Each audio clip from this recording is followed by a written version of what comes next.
show you how we can enable the Telnet in Windows 10 or Windows 7 or Windows 8.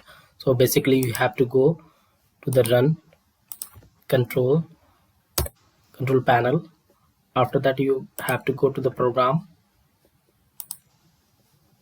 Once you go to the program, there is an option Windows features turn on or off. Here you will get the Telnet client. Just check and OK.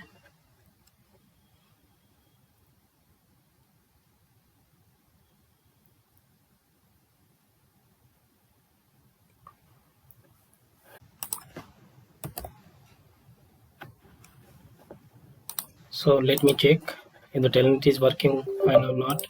Initial. Let me tell the local host.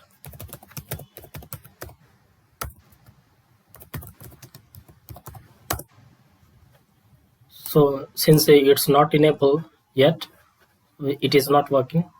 Let's wait to be enabled. And see the installation is completed.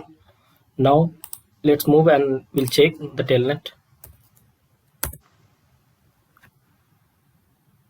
So as you can see, the Telnet is working fine. This is all about how we can enable the Telnet on Windows 10.